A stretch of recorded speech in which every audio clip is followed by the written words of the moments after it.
Yeah, so hi, my name's Mark Grayson. I work in Cisco's Chief Technology and Architecture office where I look after wireless strategy. So that's looking at both 3GPP cellular strategy and as well as Wi-Fi. And that's looking across service provider segments as well as enterprise and the use of those wireless technologies across Cisco's business. And where we talk about the opportunity of using Wi-Fi connectivity for supporting many of the connected vehicle use cases. And why that's important is we saw in the industry a narrative that connected vehicle is only about 5G. Certainly, as a Cisco employee, when I talk with car OEMs, that wasn't the message I was getting from the car OEMs, and so we used third-party research to confirm that there are many use cases which can benefit from the opportunistic connectivity of Wi-Fi. And indeed, I guess the biggest proponents of connected vehicles, Tesla, encourage their owners to upgrade the firmware over Wi-Fi networks. So here we have the leading car OEM from a connected car perspective, encouraging Wi-Fi use. And so we set out the framework of really the connected vehicle as not only supporting cellular for that ubiquitous connectivity, but also Wi-Fi opportunistic connectivity for supporting use cases. And as soon as we say, hey, the vehicle is a multi-radio access technology device, then the problems we should be looking to solve in a connected vehicle look very similar to the problem the WBA has helped solve from a smartphone perspective. There we've got to manage the cellular interface versus the Wi-Fi interface.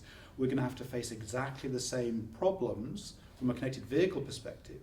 And then playing out, hey, if I've got Wi-Fi at home, if I've got Wi-Fi in a service center, Wi-Fi in a charging point, in my parking infrastructure, can I use WBA's know-how in terms of Wi-Fi roaming to now support Wi-Fi roaming from a connected car use case?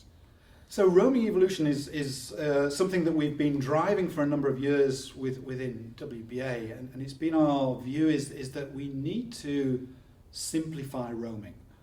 And so part of that is to look at how do we automate some of those roaming processes.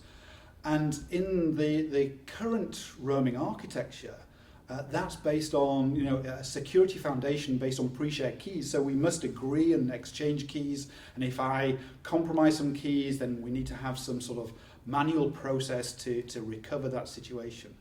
And so we thought it was interesting to leverage a core technology of public key infrastructure, which is able to automate all the security and bring that into the WBA roaming to really simplify and enable a scaling of the roaming relationships. I mean, the latest Cisco VNI says that we're going to go, I think, from 600 million to 1 billion hotspots. So imagining we need to scale process for hundreds of millions of access networks. It's no longer something, like cellular.